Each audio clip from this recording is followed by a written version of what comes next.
Hi, Nikki Fowler, Alliance of Women Film Journalists. Hi, Tracy. How Hi. are you? Hi there. I'm great. Thank you. Great. Lovely to meet you, and congrats on writing, creating, and executive producing your new series, Unprisoned. Thank you. You're welcome. So you're an accomplished relationship expert and TV writer. How did the Unprisoned series come to be? Well, I was really, as my dad's been in prison my whole life and in and out, and his last prison sentence was 19 years. And as it was starting to come to a close, even about 10 years before he got out, I started thinking about what it was going to be like to be in a relationship with him for basically the first time, outside of like 1 year, and when I was very young, like 8, and then when I was very, very young, like 0 to 3. But outside of that time, I had never really been in a relationship with my dad where you would like go to lunch or, be in the world or have anything to do with each other outside of a prison, visiting room. So I started to imagine what would it be like to establish a relationship with my dad again in the world and have him meet my son, and what's that going to be like? How am I going to do that? It gave me a lot of anxiety, and so of course I'm a writer, so I started writing about it. And this is where I ended up. Mhm. Well, the series is fresh, thought-provoking. It's a huge cup of introspective tea. So tell us about the dynamic of that and your expertise as far as the writing process goes. I mean, how did this Right. come out? How did you get it onto paper? Well, my writing process, I went to Paris, actually, to be perfectly honest. Sometimes when I'm in a whatever, I just will go somewhere and be in a hotel room, and usually a place where I don't know anybody and I don't have any rhythms that I have to adhere to of like real life. Um, I went to Paris and I woke up every day and I went to this particular cafe and I wrote. I would usually write for like 2 or 3 hours in the morning, and at the end of 6 days, I had Unprisoned. Mhm. And that's the nitty gritty of where it came from. Now, the idea I've been working on, so I wrote a memoir in 2010 that was all about my relationship with my dad and how it affected my relationships with men. And in many respects, Unprisoned is the sequel to that memoir. So that's another piece of it. Uh, I would say the third piece of it is that I really knew I wanted to do it as a half hour. I'm interested tonally in a mashup of, laughing and crying and feeling, but also I enjoy watching half hours.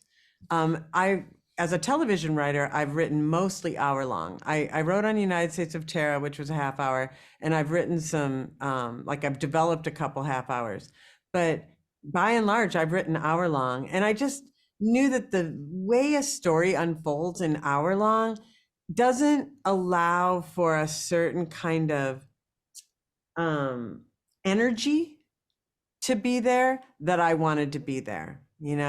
And I knew I didn't want like commercial breaks. I don't want like to have to cut to a Hot Pockets commercial. You know what I mean? Yeah. So, and I didn't want it to be gritty or drama because that's not my experience and not how I experience life. So, those are sort of some of the main pieces that went into that.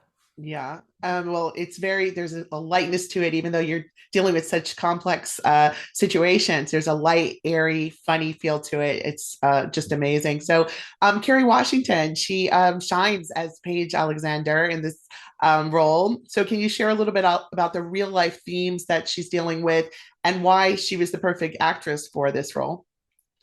Well, I think first and foremost, Carrie's the perfect actor for this role because she's so psychologically astute.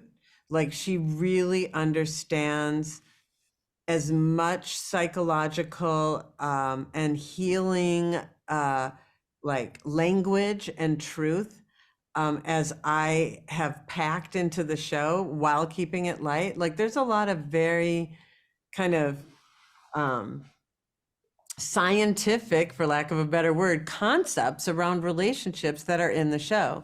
Because as a relationship expert, um, I come from journalism. Like, I'm not interested in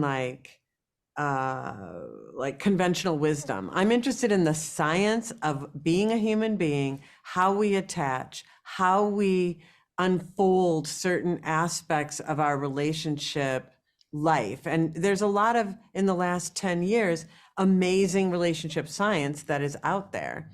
Um, and it's part neuroscience, it's part developmental psychology, it's part attachment, there's many different pieces to it. And I just knew that, like, if I wanted to convey what it's like to sit next to me at a dinner party, like at a dinner party, I'm going to start talking about attachment, and every single person is going to be like, everybody gets it, because we're all humans trying to work our way through all these, relationships in life, honestly. And so that's a little bit, I became an influencer kind of by accident, but really it was because I was working so hard on healing myself that everything I was teaching myself, I just started sharing with others in a sort of low key way. And then it sort of snowballed into all this. It was not something I set out to do. Nice. Well, I was saying while I was watching this, there needs to be like some board game or activity checklist with all the That's funny. buzzwords. That's funny. Yeah, it's definitely like a wine time watch party series. Speaking of that, Jordan stars as Paige's younger self, which is Hmm. hilarious. Can you expound on the importance of her character? Well, so I've been in therapy my whole adult life, many, many, many, many years, on and off, but mostly on. And one of the very first things you learn is that you need to start to really get a relationship with, in my case, little Tracy.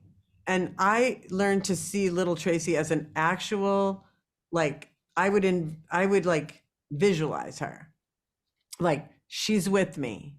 And I learned her voice. And the thing about little Tracy is she tells the truth always. Like, she hasn't been like conditioned. She doesn't care what anybody thinks. She's not affected by the things that have happened. There's like a pure self that is untouched by anything that's happened, foster care, like any abuses, like all the things, the losses. She's untouched by that. She's like, here's the truth, what you really think. I am your inner voice. I am your inner child. I am you. And um, I wanted to tap into that voice, because we do all have that part of ourselves that is so true to us. And if you want to get free and know what's right for you and make a good decision about where to live and who to date and who to, what job to take, you're going to need to get in a relationship with that part of you, because that part of you is going to tell you the truth. And so I just wanted to embody that. And then the fact that I can't remember where it became clear that we were going to have little Paige wear a mini version of every single thing Carrie was wearing. Loved it. But it was, I remember invariably when Jordan would walk onto set, we would just fall over. I mean, are you serious? There were times she would do a take, the entire crew would like applaud because she was just breaking it down so hard. Yeah. So, I mean, that's maybe some of the funnest moments on the show for sure. Yeah. One couple words that come to mind with this show is radical self-love. Mm. Just to wrap, why should all backgrounds and demos be tuning into this series? Oh, because this is really a show about a father and a daughter. It's really a show about a family. It's a show about a woman who's trying to have good relationships. It's a show about a man who's trying to do right by his family. Everyone relates to these themes. No one is not, everybody has a dad. Everybody's trying to be in a relationship, even when they're not, they're like, everybody has an inner child. Like, there's nothing here. Like, yes, it's about mass incarceration, 100%, but it's really about a family.